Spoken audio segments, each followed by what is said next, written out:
Sheikh Waqas Akram, thank you so much for joining us on the program. आप लोग grand alliance बना ही रहे थे, मगर प्राइम मिनिस्टर की मुलाकात हो गई है मौलाना फजल रहमान से। सो आपको लगता है कि वो आपके साथ रहेंगे या हुकूमत के प्रेशर में आ जाएंगे? देखिए, बात यह है कि हमने तो तमाम पार्टियों को अप्रोच किया है। हर वो पार्टी जो हम समझते हैं कि अपोजिशन में हमारे साथ बैठी है या इस सिस्टम के अंदर फस्तायत के खिलाफ लड़ना चाहती है, चाहे वो GDA है, चाहे वो खाकान अब्बासी साहब की पार्टी है, चाहे जमात इस्लामी है, चाहे कोई भी जमात है, हमने सबसे रब्ता किया है। हमने सबको कायल करने की कोशिश की और हमने यही बात की थी कि हम सब तक पहुंचेंगे, सबको आवाज देंगे, उसके बाद हम देखेंगे कि कौन इस इत्तफाक की स्टेज से निकल के इत्तेहाद की स्टेज तक हमारे साथ पहुंचेगा। तो मुझे उम्मीद है कि अगर वो एलानिये पे इत्तफाक कर सकते हैं और तमाम दोस्तों के साथ खड़े होकर बात कर सकते हैं, तो सियासी लोग हैं, दूसरे भी उनको कायल करने की कोशिश करेंगे, उन तक पहुंचेंगे। बट ये तो उनका at the end of the day अपना फैसला है। जहां तक जो हमारी राब्ता की टीम है, जो पहले मुज़ाकराती टीम थी, जब उसको तहलील किया तो हमने उसको राब्ता कमेटी जो है या राब्ता टीम का नाम दे दिया है। वो लोग तो मुझे ये बताते हैं कि ये कोई ऐसा पॉइंट ऑफ कंसर्न नहीं है कि मौलाना ने जो बातें वहां पे की हैं उससे तो यही लगता है कि वो बिल्कुल इस सिस्टम के अंदर जो फसाइयत जबर है उसके ऊपर मुतफिक है और इत्तफाक करते हुए सब ने फ्रेश इलेक्शंस का। आपको पता है कि पिछले 1.5 साल के दौरान इमरान खान साहब 2 दफा फ्रेश इलेक्शन की बात कर चुके हैं। फिर यही बात वहां जब तय हुई तो हमारे लोगों के साथ मिलकर ये एलानिया जारी हुआ है। But I have a question here, if you allow me. जब आपका भी अब मौक़िफ़ यही है कि नए इलेक्शन हो, सो आप पिछले इलेक्शन का मैंडेट इसके ऊपर कोई इंक्वायरी नहीं चाहिए या कोई आपको अब you just moving on now कि नेक्स्ट इलेक्शन हो? नहीं, ये देखें, इस तरह तो तारीख से इतनी बड़ी कालक जो है वो नहीं मिटाई जा सकती है। इस पे भी कमीशन बैठेंगे, इस पे भी इंक्वायरियां होंगी। हम तो सिर्फ ये चाहते हैं कि एक इंडिपेंडेंट इलेक्शन कमीशन के तहत एक फ्री एंड फेयर इलेक्शन हो जाए ताकि अवाम जिसको वोट देना चाहती है वो आ जाए।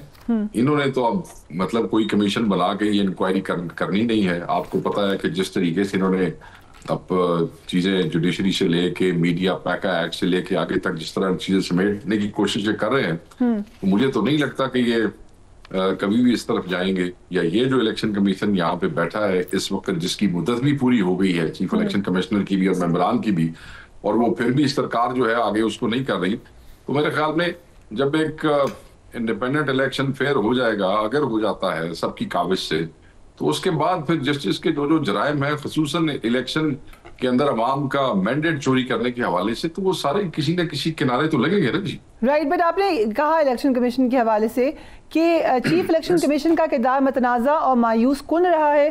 तहरीक इंसाफ में -1 का फॉर्मूला कामयाब बनाने में उनका हाथ है। किस तरीके से आपको ये लगता है? देखिए, ये तो यही चाह रहे थे ना कि किसी तरीके से इमरान खान साहब जो है उनको डिस्क्वालीफाई कर दिया गया और फिर ये समझ रहे थे कि ये नई जमात आ जाएगी और नए लोग आ जाएंगे, फिर उनको काबू कर लिया जाएगा। तो वो तो नहीं हो सका। इमरान खान साहब तो जेल में बैठ के भी इतनी बड़ी ताकत के साथ वापस उभरे हैं कि लोगों की आंखें चुंधिया गई। तो ये तो बहुत लंबी चार्जशीट है। बहुत सी चीजें थी जो मैंने आज सहाफियों के साथ शेयर की हैं, सारी तो मैं पढ़ भी नहीं सका और ना बता सका उनको, मगर ये है जो मेन चीजें थी वो मैंने उनके साथ शेयर की है। बैट वापस ले लिया, अब सुप्रीम कोर्ट के फैसले नहीं माने, 90 दिन में इलेक्शन नहीं कराया, सेनेट जो है वो KP के हवाले से देख लें, उसका इलेक्शन नहीं हो रहा, औरतों की वोटों की जो सीटें हैं उनका आप देख लें, फिर जबरदस्ती हमारे लोगों को आजाद डिक्लेयर कर दिया गया, बल्लेबाज वाले मामला क्या हुए। तो वो तो फिर एक लंबी प्री पोल रिगिंग है, पोस्ट पोल रिगिंग है, पोलिंग डे रिगिंग है, क्या क्या बात करें। वो फिर हमने, क्योंकि सुप्रीम जुडिशियल काउंसिल को PTI ने थ्रू उमर अयूब खान साहब जो अपोजिशन लीडर है नेशनल असेंबली के, उनके थ्रू सुप्रीम जुडिशियल काउंसिल में कंप्लेंट फाइल करती है, जिसमें ये तमाम चीजें जो है उनका जिक्र किया गया है, जिसमें पार्टी बनाया गया है, चीफ इलेक्शन कमिश्नर और बाकी जो मेंबरान हैं इलेक्शन कमीशन के, उन्होंने किस किस जगह पे कौन कौन से आर्टिकल की वायलेशन की है, जो हम ये समझते हैं कि, और हम चाहते हैं कि सुप्रीम जुडिशियल काउंसिल इसके ऊपर फौरी इंक्वायरी करे और इनके रिमूवल के ऑर्डर्स दे। This is what is the फ्रेयर। सो हम ये पीटीआई को इलेक्शन इस इलेक्शन कमिश्नर के नीचे नहीं चाहिए, it has to be a new election commission, but 26वीं आईनी तरमीम ये कह रही है कि जब तक नए नहीं आते ये कंटिन्यू कर सकते हैं। हाँ बिल्कुल, वी नो, हम तो 26वीं आईनी तरमीम भी हमने चैलेंज की हुई है, आपको पता है। दूसरी बात यह है कि अपोजिशन लीडर सेनेट और अपोजिशन लीडर नेशनल असेंबली दोनों ने वजीर आजम को खत लिख दिए हैं। वजीर आजम ने एक पार्लिमानी कमेटी बनानी है और वो मुशावरत करनी है उस पर, उन्होंने हमें लिखना है, मगर उनकी तरफ से भी कोई ऐसा काम नहीं हो रहा। वो दोबारा एक क्रिमिनल जो है वो मुझे उनकी इंटेंट लग रही है वजीर आजम की कि वो जो है इसको करना नहीं चाहते और इसी चीज को आगे ड्रैग करना चाहते हैं। पाकिस्तान तहरीक इंसाफ इस किस्म के हर कदम की जो है वो भरपूर मज़ामत करेगी। जी राइट। 8 फरवरी को आप यौम सियाह मना रहे हैं, पंजाब में क्रैकडाउन शुरू हो चुका है, I am sure you are aware of that. क्या लग रहा है आपको? मेरे अपने हल्के में, मेरे अपने घर, मेरे रिश्तेदार, मेरे काउंसलर, मेरे चेयरमैन यूनियन सब तरीडा पै गए हैं। बहुत से एमएनए, बहुत से एमपीएस, बहुत से काउंसलर्स, बहुत से वर्कर्स पीटीआई के, सबके घरों पे रेड्स पड़ रही हैं जी। कल परसों से नहीं, 2-3 दिन हो गए हैं चल रही हैं। जिनके सीसीटीवी कैमरे लगे हुए हैं वो बेचारे हमसे शेयर कर लेते हैं अपनी वीडियोस, और हम आप लोगों से थ्रू सोशल मीडिया हैंडल्स हम वो आपसे शेयर कर लेते हैं। मगर हजारों वर्कर ऐसे हैं जिन बेचारों के पास वहां सीसीटीवी कैमरे नहीं है, मगर रेड्स हो रही हैं, उनको तंग कर रहे हैं, उनको गिरफ्तार करने की कोशिश कर रहे हैं। सिर्फ 8 फरवरी के पुरअमन आईनी एहतजाज में शामिल होने से रोकने की कोशिश, यौम सियाह मनाने से रोकने की कोशिश कर रहे हैं। तो आप देख लें, कामयाबी तो हमारी यही हो गई। हमने तो कहा कि यौम सियाह मनाना है। ये जो पहले दौड़ पड़े हैं, ये इन्हीं लोगों के उससे हवाले से हम यौम सियाह मना रहे थे। तो इनकी बट वज़ीर दिफा ने ये ट्वीट किया है कि 8 फरवरी को लाहौर में क्रिकेट मैच है, इसलिए पीटीआई उस दिन एहतजाज करी है, और 19 फरवरी को चैंपियंस ट्रॉफी शुरू हो रही है, उस दिन आप लोग लॉन्ग मार्च करें। नहीं, ये वज़ीर दिफा जो है वो उनको इसी काम के लिए रखा है पार्टी ने, इसी किस्म के वो जो है चुटकुले छोड़ते रहते हैं। हमने 8 फरवरी का जो इलेक्शन हमारा मैंडेट चोरी हुआ था, तो वो को साढ़े तो डेढ़ मुशावरत ना देती गई थी, या अब जो हमने यौम सियाह का जो 15 दिन पहले खान साहब ने कहा मनाना है, कि वो ये गवर्नमेंट ने हमारे साथ शेयर किया था कि कौन आ रहा है कौन नहीं आ रहा। हमें तो ये लगता है ये जान के इन्विटेशन उसी दिन इंश्योर करते हैं जिस दिन पीटीआई ने कोई एहतजाज करना होता है। 8 की डेट तो हमने घर से नहीं दी ना, 8 को आपने हमारा मैंडेट चोरी किया था। सो 8 को होगा लॉन्ग मार्च का कोई ऐलान, कोई प्लान लॉन्ग मार्च का इस वक्त नहीं है?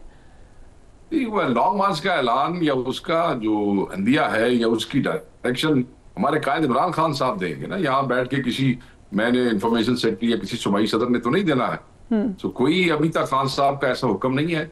एक जलसा है सवाबी में जहां नॉर्थ भी आएगा, बाकी 3 रीजन पंजाब के अपने अपने हलकों में, अगर ये हमें मीनार पाकिस्तान पे इजाजत नहीं देते तो अपने अपने हलकों में करेंगे एहतजाज। सिंध में एहतजाज होगा, हर जिले में हमारा एमएनए हर एमपी करेगा, बलूचिस्तान में होगा। आप देखें बलूचिस्तान में इन्होंने हमारे कोयटा के सदर को गिरफ्तार कर लिया, दफ्तर पे इन्होंने हमला किया, 4 बंदे उठा के ले गए, 2 वकील ले गए, वो छोड़ दिए, बाकी 2 को 3 एमपीओ के तहत महीने के लिए अंदर बंद कर दिया।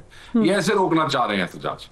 देख लें इनकी बेहयाई, देख लें आप। सो आज जंग अखबार में खबर लगी है कि खान साहब का ब्लड प्रेशर और हार्ट बीट बढ़ गए हैं और वो बेचैनी का शिकार हैं, ही इज नॉट वेल। आप लोगों के पास ऐसी कोई इत्तला है? देखें, अभी कुछ लोग आएंगे जो जिनकी आज हुई है मुलाकात, वो कुछ देर में आएंगे, हमसे चीजें शेयर करेंगे, क्योंकि वहां से निकलते निकलते अडयाला से देर हो जाती है। तो अभी पता लग जाएगा। 2-3 दिन पहले तक तो हालात ठीक थे। अगर ऐसी किसी साथी ने खबर दी है तो अभी पार्टी के लोगों ने अभी तक वो नहीं कहा। अगर ऐसी बात हुई तो हम बिल्कुल उसको वो करेंगे, उसके ऊपर खड़े होंगे। आपको पता है पिछली दफा तो हमने सिर्फ खान साहब की खैरियत के हवाले से पूरा एहतजाज अनाउंस कर दिया था, they had to send a team of doctors, so वो तो we will not allow them to do this. Right. एक कुछ खबरें ये भी आ रही हैं, अनरेस्ट तो नजर आता है पीटीआई के अंदर, ऑब्वियसली आपके लीडर इस वक्त बाहर नहीं है, तो मुख्तलिफ सेगमेंट्स होते हैं, मगर ये भी खबरें आ रही हैं कि अब कुछ जो लोग हैं वो बैरिस्टर गौहर के खिलाफ खत लिखने जा रहे हैं खान साहब को। देखें, वो लोग कहते हैं पार्लिमानी पार्टी में से, मैंने खबर पढ़ी है, मैं पार्लिमानी पार्टी के व्हाट्सएप ग्रुप्स के अंदर बड़ा एक्टिव हूँ। मैंने तमाम दोस्तों से मेरी बात होती है रेगुलर। मुझे तो अभी तक किसी ने कोई ऐसी बात नहीं की। But on the other hand, Pakistan Tehreek Insaf is a democratic party, हर कोई इसमें बराबर है। ठीक है, जिम्मेदारियां किसी के पास हैं। If somebody is not happy तो the only forum to actually launch a complaint is Imran Khan sahab. Though so far I have not heard such thing from anybody, किसी ने मुझे ये बात नहीं की, ना हमारे अपने सर्कल्स में कोई ऐसी चीजों का जिक्र हो रहा है। पता नहीं कि हमारे जिस दोस्त ने खबर लगाई है उसका सोर्स क्या है, क्योंकि मेरी काकड़ साहब से बात हुई है, काकड़ साहब का जिक्र हुआ था, तो वो तो he is not doing such thing.